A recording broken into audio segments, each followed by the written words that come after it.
사도신경을 이사야 53장으로 연결해서 실제 이제 우리가 그 보이지 않는 믿음의 증거가 어떤 것인지를 보여주는 건데요. 거꾸로 영성 훈련이 가장 체계화됐다고 보는 이 그림이 요거 한 장이면 뭐든지 다 이렇게 순서적으로 나타나는 거고, 처음에는 하브루타 질문과 이런 것들을 연결해서 그 다음에는 이제 그 그룹 토익, 그룹 마인드 이런 형태로 그 5명씩이든 4명씩이든 나눠가지고 그 그룹으로 토의하고, 그 다음에 이제 결과물을 만드는 형태로 PT나 비디오나 뭐 일기나 이런 형태로 어떤 그 믿음의 증거를 만드는 게 결국은 요 결과물을 통해서 만드는 건데, 근데 이 사도신경이 우리가 좀 얘기할 게 뭐냐면, 사도신경은 어떻게 보면 여기 지금 처음에 제가 이사야 53장 할 때 히브리서 11장 1절부터 3절까지 제가 이렇게 읽어드렸잖아요. 근데 여기서 이제 보면 믿음은 바라는 것들의 실상이요 보이지 않는 것들의 증거니 선진들이 이로써 증거를 얻었느니라. 믿음으로 모든 세계가 하나님의 말씀으로 지어진 줄을 우리가 아나니 보이는 것은 나타나는 것을 말미암아 된 것이 아니니라. 그러니까 보이는 것만을 위한 것이 이 믿음이 아니라 실제로 보이지 않는 것들의 증거가 있는데, 그런 증거들이 선진들이 증거를 만들었다는 거예요. 근데 선진들의 지금의 우리들의 선진들의 증거는, 우리 선진이라고 하는 것이 뭐냐면 실제로 예수 초대 교회부터 지금까지 어떤 믿음의 증거들의 선진들의 증거가 뭐냐면 사도신경이에요. 그 사도신경은 우리 신앙의 선배들이 가진 이 고백문이고, 이거를 위해서 수많은 사람들이 죽었어요. 이것 때문에. 그래서 우리도 이 신조를 믿고 나가야 된다는 거죠. 그런데 그게 이사야 53장하고 비슷하게 돼 있어요.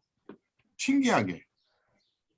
그래서 처음에는 제가 이제 그런 말씀을 드렸잖아요. 이사야 53장이 전체가 12절로 되어 있는데, 이사야 53장이 가지고 있는 것들의 줄거리와 사도신경이 가진 줄거리가 거의 비슷해요. 그럼 이사야 53장을 어느 정도 이해하면 사도신경도 고백하게 돼요. 그러니까 이런 형태로 보면 이사야 53장은 우리한테 굉장히 많은 걸 준다는 거죠. 처음에 제가 말씀드렸던 사도행전의 실제 집사 빌립이 가지고 있는 또 에디오피아 관리가 실제로 전도되는 과정과, 또 이것은 또 에디오피아 관리는 또 왜 그게 저희한테 의미가 있냐면, 어떻게 보면 사마리안 외에 이방인으로서는 최초로 말씀으로 전도되는 사람이에요. 우리도 이방인이기 때문에. 그런데 그런 사람, 이방인들이 초대교부터 사도신경은 모든 믿음의 증거를 만들었다는 거죠. 여기서 보면 어차피 제가 이 부분에 대해서 이사야 53장하고 사도신경이 어떻게 같은지 토론하는 거를 제가 처음부터 하려고 했는데, 우선은 제가 이 부분 답을 드릴게요. 뭐냐면 여기 보시면 사도신경은 예수님의 태어나심, 예수님의 삶, 예수님의 죽으심, 예수님의 부활, 그리고 예수님의 재림까지 나오죠. 근데 이렇게 나오는 게 똑같아요. 여기 이사야 53장도 여기에서 보면 예수님의 태어나심과 예수님의 고난과 그 다음에 예수님이 어떻게 부활하셨는지, 뭐 부활은 분명히 제가 말씀드렸잖아요. 그런 부분이 있고, 그 다음에 부자 무덤과 악인과 함께 있다는 부분이 이제 실제로 이건 부활이다. 그리고 부활 이후에 재림까지 이렇게 모든 게 다 나와 있는 거죠. 그러면 사도신경을 우리가 어떻게 볼 거냐, 이거를 이제 아이들한테 그럼 질문에 대한 부분들을 이렇게 한번 해보라는 거예요. 자, 이사야 53장하고 사도신경이 어떻게 비슷한지를 서로 토론하고, 그 토론하는 거를 서로 증거를 통해서 이 고백에 대한 부분이 맞는지 안 맞는지를 서로 이렇게 연결해 보면 그 질문과 답이 서로 응답이 되는 거죠. 그래서 그거를 통해서 실제 믿음의 증거가 고백이 되는지, 그리고 근데 만약에 고백이 안 되면 무슨 문제가 있는지에 대한 것들을 아이들을 이제 그 실제로 이렇게 드라이브 그 길을 인도하면 충분히 그 이 거꾸로 영성 프로젝트의 핵심이라고 보면 돼요. 왜냐면 고백하게 하는 것들이 중요하죠. 근데 이 왜 고백하게 하는 게 중요하냐면 로마서에 보면 10장 9절에 내가 만일 내 입으로 예수를 주로 시인하면 또 하나님께 그를 죽은 자 가운데 살리신 것을 내 마음에 믿으며 구원을 얻으리니 사람이 마음으로 믿어 의에 이르고 입으로 시인하여 구원에 이르리라. 그러니까 마음을 믿으면 의인이 되지만 실제로 우리가 그 입으로 시인하면 구원에 이른다는 거죠. 매일 고백하는 이 사도신경이 그렇게 중요한 거예요. 그래서 아이들한테 어떻게 이거를 적용할 거냐. 사람 거기에 보면 결국은 예수님의 태어나심과 죽으심과 부활과 심판이 어떻게 오는지 내가 실제로 신앙을 고백하는 그 믿음이 입으로 고백되는 형태가 사도신경에 있기 때문에 중요하다는 거죠. 그럼 질문은 뭐냐면 예수님이 하나님께 예언하신 대로 그를 죽은 자 가운데 살아시고 지금도 살아계시다는 것을 무엇으로 증명하는가?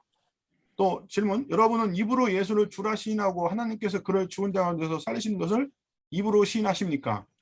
이 모든 것들이 결국은 이 사도신경을 이해하고 고백을 하면 그 증거가 생긴다는 거예요. 그래서 실제 사도신경이 그만큼 중요해요. 그래서 어떤 교회들은 교회 예배를 시작할 때 사도신경을 시작하고 하는 교회가 있고 어떤 교회는 뭐 그냥 이렇게 공동체는 사도신경을 이렇게 빼는 데도 있는데 저는 웬만하면 청소년 예배를 하실 때 사도신경을 꼭 암기해서 아이들한테 꼭 입으로 시인하게 하시는 게 좋을 거라고 생각해요. 그래서 그렇게 하시는 게 좋을 거고요. 그래서 그러면 오늘 실제 사도신경이 이제 신경하고 이사야 53장하고 어떻게 같은지에 대한 첫 문장이 뭐냐. 사도신경 처음 문에 전능하사 천지를 만드신 하나님 아버지를 내가 믿사오며 그 외아들 우리 주 예수 그리스도를 내가 믿사오니 이가 첫 문장이에요. 근데 이사야 53장의 첫 번째는 뭐냐면 우리의 전한 것을 누가 믿었느뇨 여호와의 팔이 누구에게 나타났느뇨 이렇게 나와 있다고요. 근데 여기서 중요한 게 뭐냐면 이상하게 이사야 53장의 1절은 그 의문점으로 시작돼요. 그러니까 뭔가 그 하나님이 능력을 그러니까 여호와의 팔이 누구에 나타났느냐 이게 의문화되는 거면서 결국은 이 의문점이 의문에 대한 답이 사도신경으로 됐다는 거예요. 제 말은 뭐냐면 이걸 한번 그대로 붙여보면 얘기가 돼요.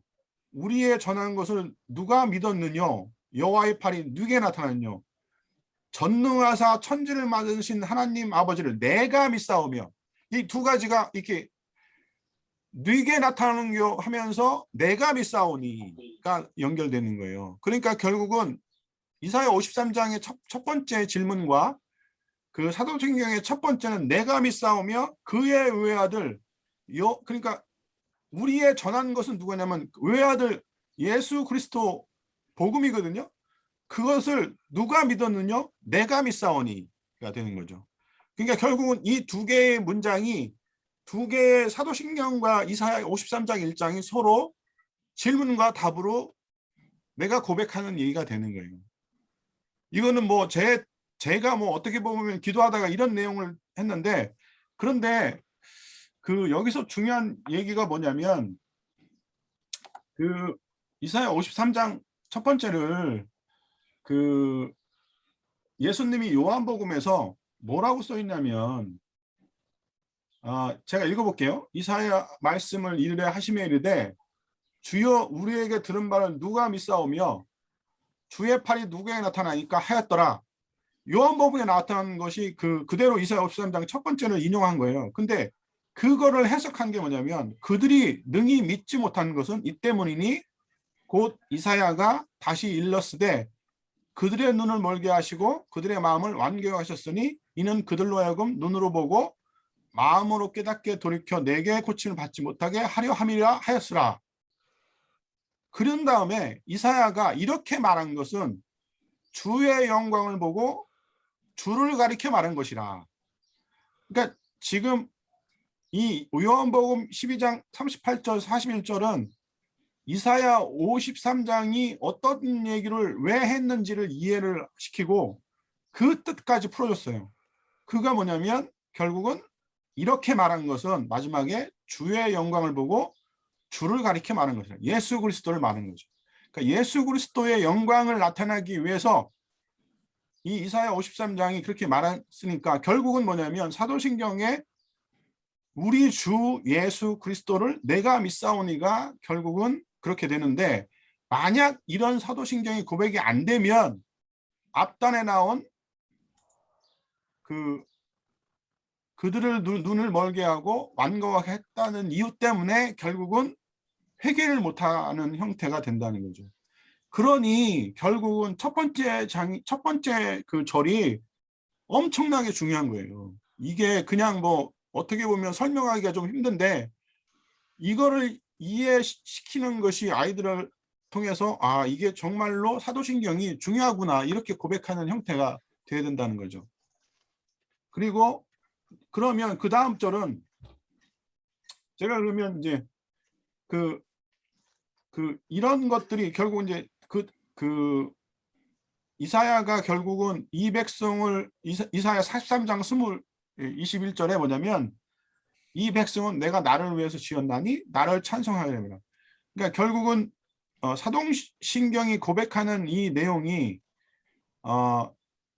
하나님과 전지를 만드신 아버지 하나님을 내가 믿는다는 고백이 하나님의 능력이 나타나고 전능하신 하나님 모든 것이 주권이 다 있다는 고백이면서 하나님이 천지를 창조하시고 우리 아버지라는 고백까지 있는 거예요. 그러면 우리한테는 결국 우리가 하나님을 찬송하는 그런 형태로 나타나는데, 이 찬송하는 것들은 결국은 이사야 43장 21절에 이 백성은 내가 나를 위해서 지었나니 나를 찬송하게 되면 찬송하게 하려고 이 백성을 선택하셨다는 거죠. 그러니까 그런데 이거를 그럼 예수님은 어떻게 했냐면, 예수님은 실제 제자인 안드레가 실제로 예수님을 찾아오고 왔을 때 예수님을 쫓으면 안 되겠습니까 했을 때 예수님이 한 말이 있어요. 와서 보라고 하셨어요. 근데 이 와서 보라는 것이 결국은 뭐냐면 믿음의 하나님의 능력을 보라는 거죠. 그러니까 제가 지금 처음에 얘기하는 게 하나님의 능력이 처음부터 어디까지 오셨느냐. 그러니까 하나님의 능력이 예수님의 실제 사역 안에서 제자들한테 와서 하나님의 능력을 보라라는 거하고 똑같은 거예요. 그러면 첫 번째 말한 이 내용이 우리 전한 것을 누가 믿었뇨? 여 팔이 누구에 나타났뇨가 와서 보라 하고 똑같고요. 사도신경은 결국 우리가 보니 고백이 되는 거예요. 전능하신 천지를 만드신 하나님 아버지를 내가 믿사오며 그 외아들 우리 주 예수 그리스도를 내가 믿사오니 라고 연결됩니다. 그러면 여기서 우리가 지금 중요한 게 뭐냐면, 그러면 예수님의 실제 태어나시면 어떻게 될 거냐 시부터 이제 사도신경은 나오는데, 근데 사도신경은 첫 번째 이는 성령으로 잉태하사 동정녀 마리아에 나시고, 근데 여기서 이제 제가 좀 잘라서 너무 이제 사도신경을 이렇게 막 잘라서 죄송한데, 원래는 성부 아버지 하나님과 고백이 나오잖아요. 그 다음에 성자 하나님의 고백이 내가 믿사오며, 그 다음에 이제 이는 성령 하나님의 삼위일체가 나오는 거예요. 사도신경에는. 네, 이는 성령으로 잉태하사 동정녀 마리아에게 나시고. 그래서 여기서 보면 이제 동정녀 마리아에 대한 예언이 실제로 이사야 7장 14절에 그러므로 주께서 친히 징조를 너에게 주실 것이라 보라 처녀에게 잉태하여 아들을 낳을 것이요 그 이름은 임마누엘 하리라 이렇게 말씀드렸단 말이에요. 실제로 그러면 이 이사야는 실제 이사야 처음 쓸 때 이거에 대한 동정녀 말에 대한 그 예언이 나왔는데, 근데 이사야 53장에도 그런 내용이 이제 2절에 나와요. 그게 뭐냐면, 그는 주 앞에서 자라나길 연한 숨같고 마른 땅에서 나온 줄기 같아서 고인 모양도 없고 풍채도 없은즉 우리의 보기에는 흠모할 만한 아름다운 것이 없도다. 이 절은 뭐냐면 예수님의 태어나심과 그 자라나심이 흠모할 만한 아름다운 것이 없다는 거예요. 이게 뭐 아시잖아요. 우리는 예수님이 그 마국간에서 실제로 짐승의 그 구유에서 태어나셨기 때문에 흠모할 만한 아름다운 것이 없는 거야. 처음부터 태어날 때부터. 그리고 자라실 때도 어떻게 보면 그런 것들이 결국 이사야 53장 2절에는 표현되어 있다는 거예요. 그러면 질문이 뭐냐면 어떻게 천지를 창조하신 하나님의 볼품없는 인간에 대해 자라나시고 살았을까? 이런 부분들을 이제 아이들한테 얘기해서 그 말구유에 누이시고 그다음에 볼품없이 자랐다는 이것들이 우리가 그 은혜로서 깊이 믿음이 된다는 거예요. 그러니까 그 하나님이 이렇게 낮아지시는 거를 우리가 믿으면 그 은혜가 결국은 우리한테는 믿음으로 오고 그것이 진리를 우리 향한 믿음의 증거가 되고 이처럼 사랑하셨다는 증거가 된다는 거죠. 그래서 두 번째 사도행전 이거 또 중요하고요. 세 번째는 이제 본디오 빌라도에게 고난을 받으사라는 말이 있어요. 근데 이게 이제 본디오 빌라도는 참 제가 이번에 저번 시간에도 그렇고 본디오 빌라도에 꽤 많이 얘기해요.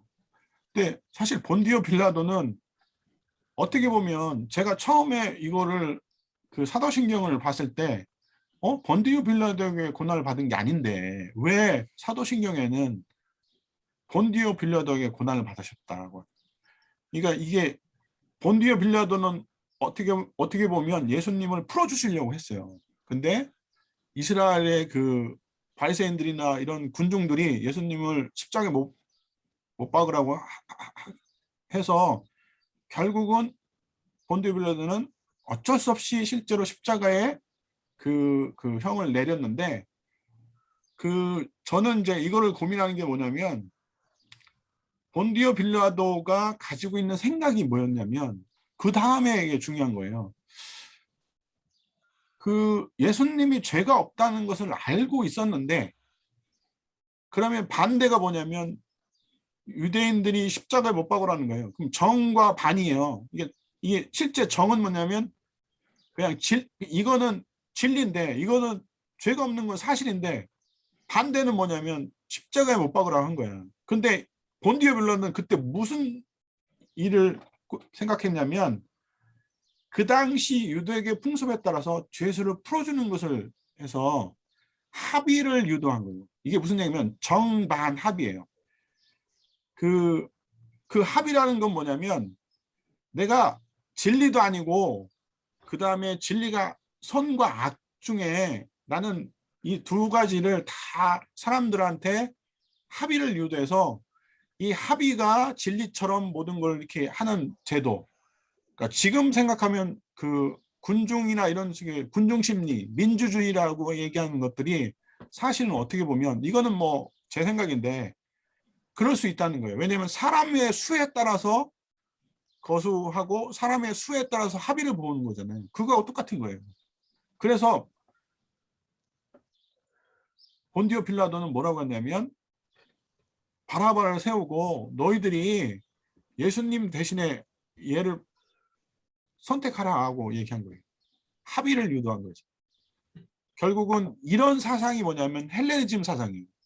그러니까 로마가 가지고 있는 사상들이 뭐냐면 로마는 모든 세상을 다 포용하고 세상의 모든 것들을 다 가져가서 자기에 맞게 합의를 유도해서 그 세상을 좀 더 사람들한테 이게 진리가 아닌 다수결로 합의를 유도했던 거예요.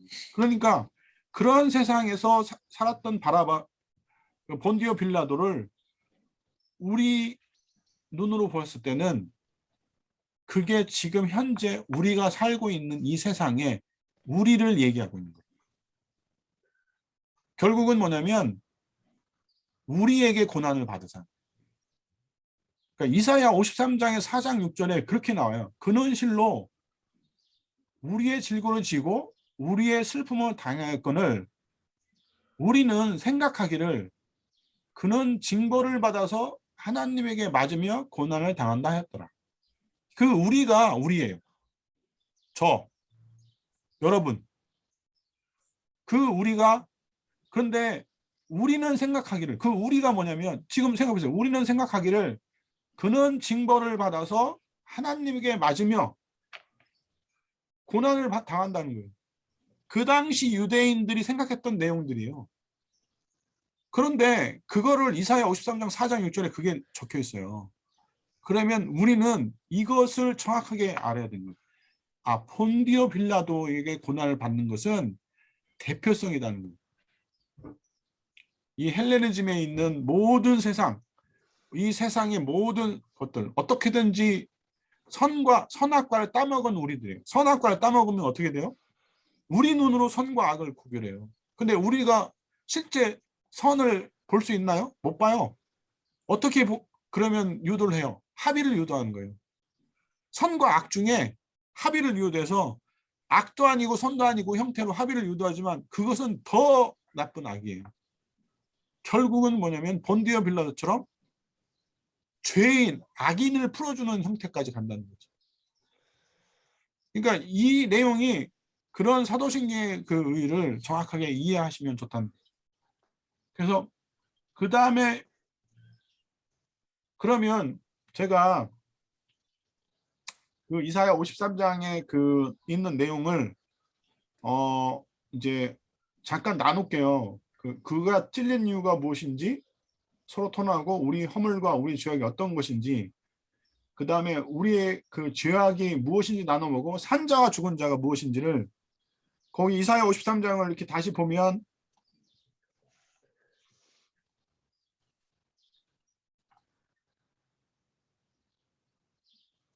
5절에 그가 찔림은 우리의 허물로 인하며 그가 상함은 우리의 죄로 인하여 그 징계를 받으므로 우리의 평안을 누리고 그 채찍을 맞으므로 우리가 나눔을 했다다. 요거하고 요거를 우리가 한번 나눠보자는 거예요. 그래서 실제 우리가 가지고 있는 내용들이 이 질문이 결국은 우리 그 찔린 이유가 무엇이고 그걸 통해서 우리의 죄악이 어떻게 용해야 되는지 한번 나눠보고 보겠습니다. 잠시만요. 잘 보이시죠? 예. 예수님의 찔림이 그러니까 결국 질문이 이런 거예요. 예수님은 무엇에 찔렸는가? 아까 이제 장로님이 말씀하신 게 뭐 그 가시면류관도 있지만 죄에 찔리신 거 아니에요? 죄.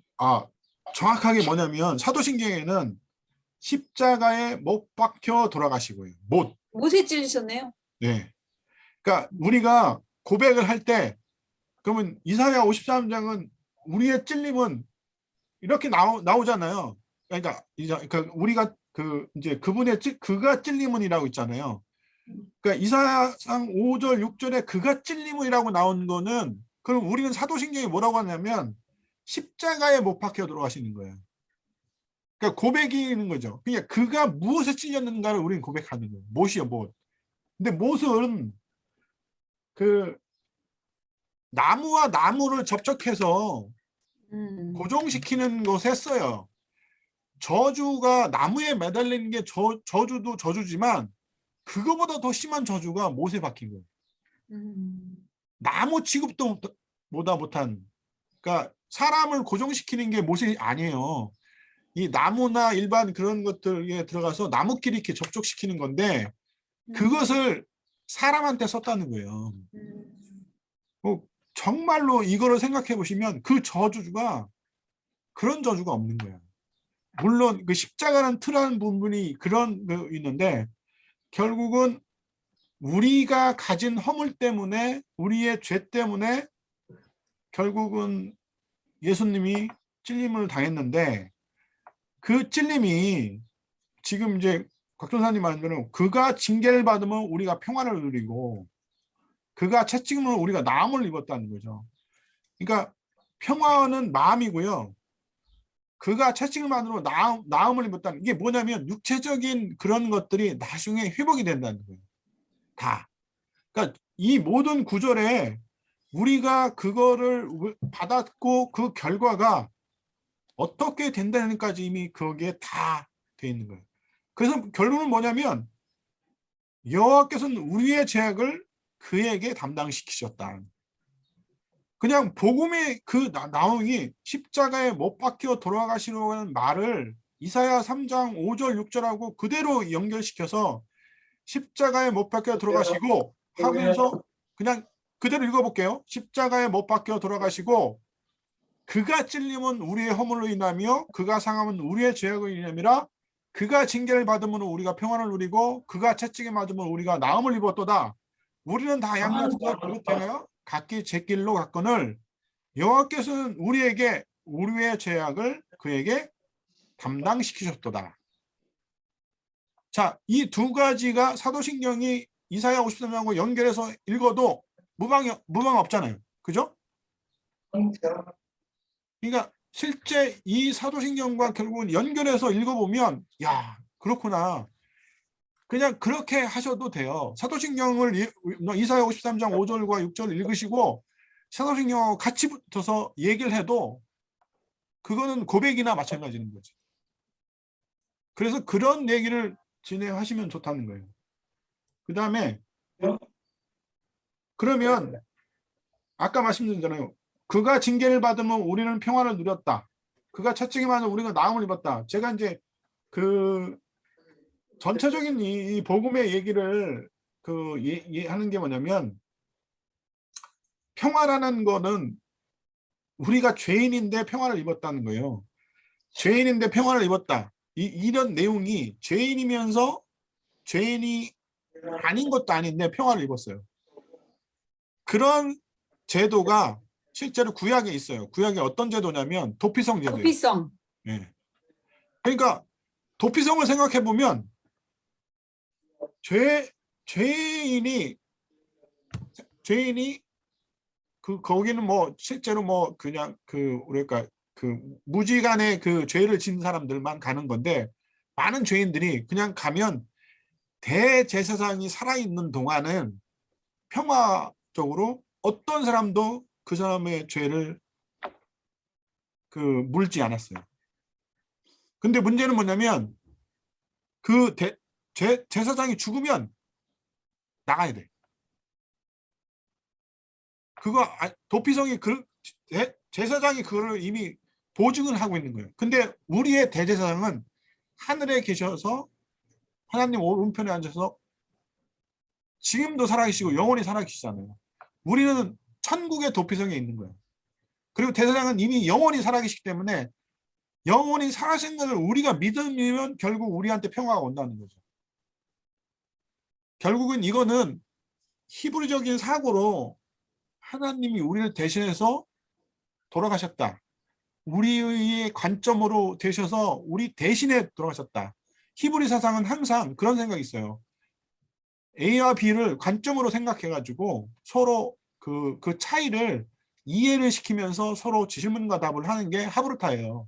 근데 그 하브루타 방식도 결국은 관점을 서로 생각하기 위해서 서로 이렇게 질문과 답으로 계속 얘기하는 건데 이 실제 천국은 하나님의 복음은 결국은 예수님이 인간이 되셔서 오셨다는 것은 사람의 관점으로 죄인이 되셔서 우리를 대신해서 돌아가셨으므로 결국 우리가 평화를 얻고 우리가 육체적으로 나음을 입었다는 거죠.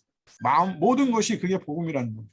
그래서 그런 거를 이해하시면 복음이 결국은 이 안에 있구나. 이것들을 실제로 알게 되는 거죠.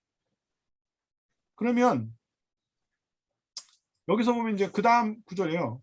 장사한 지 사흘 만에 죽은 데 가운데서 살아나시고. 근데 제가 이제 이거를 뭐 장사한 지 사흘 만에 죽은 자 가운데서 다시 살아나시는 그 비유를 뭐 악인의 무덤, 무덤과 함께 악인과 돼 있다. 그다음에 제가 그거를 요 구조를 이장로님하고 저기 토론을 했어요. 그게 그 실제는 뭐냐면 아니 그 아버지 그거 아니구나. 그거는 이제 제가 좀 잘못 얘기한 거예요. 이 구조는 악인과 함께 되고 부자의 무덤이 되었다. 이런 부분들은 이제 제가 이렇게 그 부활에 대한 그 설명이라고 돼 있잖아요. 근데 그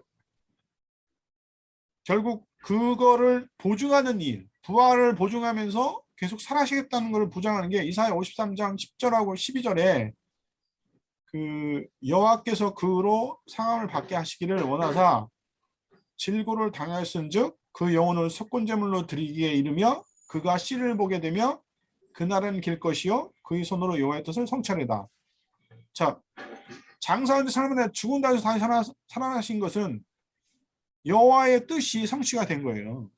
그러니까 이사야 53장 10절 12절에 나오는 그 마지막 여호와의 뜻을 성취했기 때문에 그분이 살아시고, 만약에 여호와의 뜻이 십자가에 못, 그러니까 예수님이 순종하지 않고 십자가에 안 들어가시면 부활이 없는 거예요.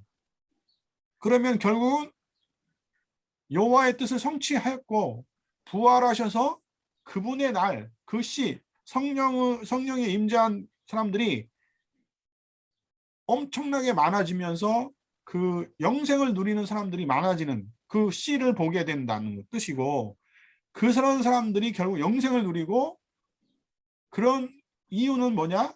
그분이 여호와의 뜻을 성취하였기 때문에 가능하다는 거예요.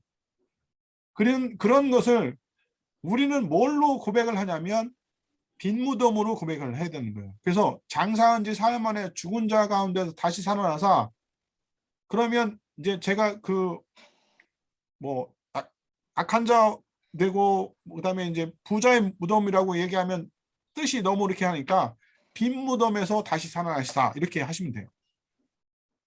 빈 무덤이 돼서 뭐 이렇게 뭐 하셔도 되는데, 그 고백할 때 결국은 그 고백에 하는 것이 악인이 되지 않는 거. 제가 말씀드렸잖아요. 그 무덤과 하게 된 악인이 경비병이었다고.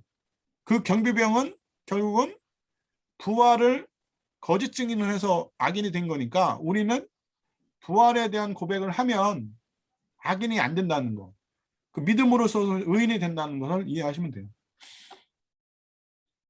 그리고 다음에 뭐냐면 그 하늘에 오르사 전능하신 하나님 우편에 앉아 계시다가 저리로서 산자와 죽은 자를 심판하러 오십니다.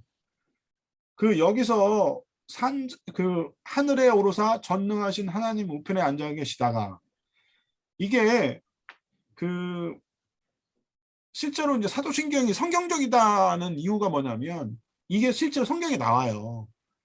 그 시편 110절 1절에 이 저희 그 에세이 숙제였던데, 그 시편 거기 보면 여호와께서 내 주에게 말씀하시기를 내가 내 원수들로 내 발판이 되게 하기까지 너는 내 오른쪽에 앉아 있으라 하셨도다. 그 얘기와 시편의 110편 이 1절 얘기하고 하늘에 오르사 전능하신 하나님 우편에 앉아 계시다가 이 내용하고 똑같이 실제로 그 말씀이 이루어진 거죠. 그런데 이것을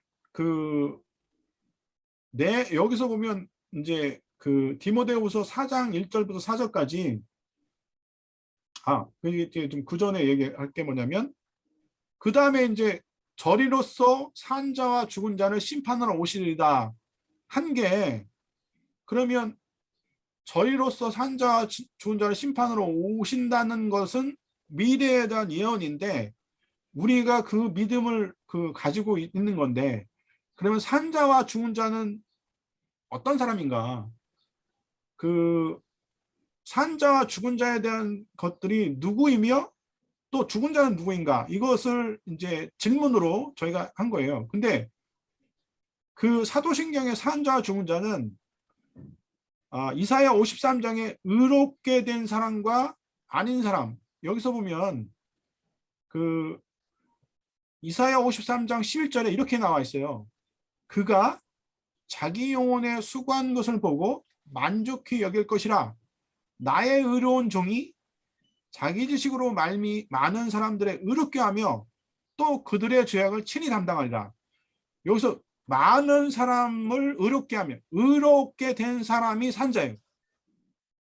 그러니까 사도신경의 고백은 저리로서 산 자와 죽은 자를, 의롭게 된 자를 의롭게 되지 않은 자와 구분하게 해서 심판을 오십니다 하고 말씀해도 되는 거예요. 그러면 이사야 53장 11절과 연결이 되는 거죠. 그러니까 의롭게 된 사람은 뭐냐면 결국은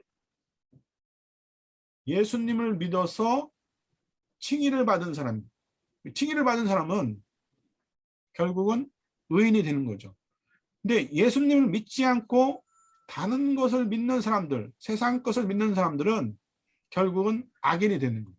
그럼 악인은 뭐냐? 죽은 자예요. 이 죽은 자가 결국은 된다는 거죠. 그러면 성경에 보면 그 신약에는 그런 구절이 있냐는 거예요. 사도신경에 산자와 죽은 자는 심판을 오시리다. 이게 성경적이냐 아니냐에 따라 제가 사도신경을 다시 한번 보라는 거예요.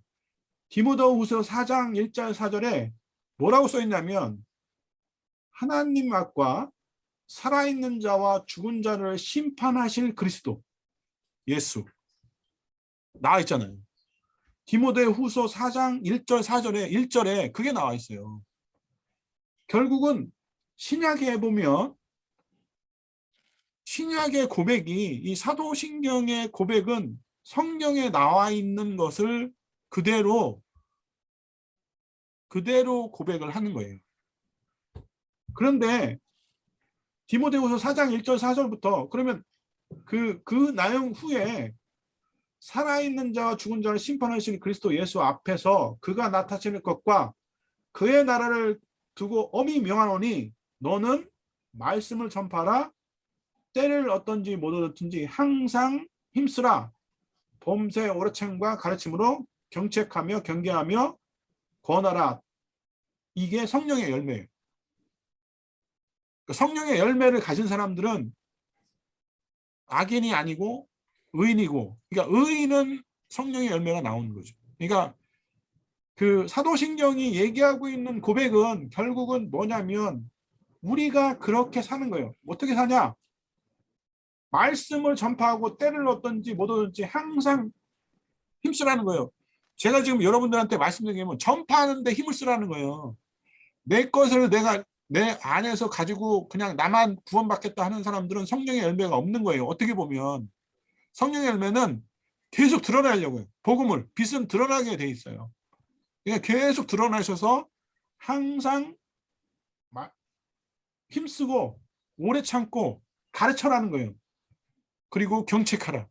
아이들을 경책해서 그 실제로 지옥이 있다는 걸 얘기해 줘야 돼요. 그리고 그 씨를 보게 되면 이제 여기서 보면 이제 그 다음 절인데요. 성령을 믿사오며 사도신경에 성령을 믿사오며 거룩한 공교회와 성도가 서로 교통하는 것과 죄를 사해 주시는 것과 몸이 다시 사는 것과 영원히 사는 것을 믿사옵니다. 아멘. 요 구절이 뭐냐면 그 보이지 않는 것들의 증거예요. 여기서 그 보이지 않는 것들 대부분 뭐냐면 거룩한 공교회, 어떤 그 사도신경에는 공회라고 써 있지만 거룩한 공교회, 우리가 예를 드는 건 뭐냐면 교회가 보이지 않는 형태로 하나는 거예요. 예수님의 몸이고 그 다음에 성도가 서로 소통하는 거, 교통하는 거 다 성령으로 이루는 거예요. 죄를 사해 주시는 것, 그 다음에 몸이 다시 사는 것, 영원히 사는 것은 여기서 눈에 보이는 게 없어요. 눈에 보이지 않는 것들의 증거예요. 다. 그러니까 결국은 이게 예수님의 씨를 갖는 사람들이 믿음의 여정인 거예요. 이걸 고백하는 사람들이 결국은 사도신경에 있는 내용하고 똑같아요. 그러면 이사야 53장 10절 10절에 뭐라고 썼냐면 그가 그 씨를 보게 되며 그날은 길 것이다. 결국은 그런 그 씨를 가진 사람들이 뭐냐면 이런 고백을 하는 거지. 이사야 53장의 그 고백이 결국은 그 설명이 그 씨를 가진 사람은 성령을 믿사오며 거룩한 공교회와 성도가 서로 교통하는 것과 죄를 사주시는 것과 몸이 다시 사는 것과 영원히 사는 것을 믿는 거예요. 이것들이 같이 바라는 것들의 실상, 우리가 보이지 않는 증거지만 믿음은 제가 그래서 계속 얘기하는 거예요. 믿음은 바라는 것들의 실상, 실상이죠. 그냥 현재적으로는 보이지 않지만 보이지 않는 것들의 증거니까 우리는 증거로 고백을 하지만 결국은 우리가 바라는 게 뭐냐면 영원히 사는 거예요. 우리가 바라는 게 실상이 뭐예요? 영원히 사는 거고 몸이 다시 사는 거잖아요. 우리가 죽어도 몸이 다시 사는 거고 우리가 실제로 모든 것을 원하는 거죠. 서로 이런 것들이 원하는 게 뭐냐 이거예요. 그럼 바라는 것도 실상이 믿음 안에 있다는 건데 그 믿음을 보이지 않는 것들의 증거로 고백하는 게 사도신경이고 그걸 적어주는 것이 뭐냐면 이사야 53장이라는 거예요. 그래서 그런 내용들로 여러분들이 따라오면 충분하게 이걸 이해하는 거예요. 그러면 이사야 53장이 우리가 모든 것들을 원하는 걸로 성령의 고통과 죄를 사주는 것과 몸이 다시는 것은 이 모든 것이 영생을 얘기하는 거고 그 영생이 우리한테 있고 그 영생을 통해서 우리가 실제 모든 천국 하나님 나라가 이루어진다는 거죠. 근데 그 하나님 나라가 뭐예요? 그가 그 씨를 보게 되며 그날은 길게 된다는 이사야 54장의 예언이 맞게 된다는 거죠. 그래서 그 전체적인 내용은 그렇고요. 잠시 쉬고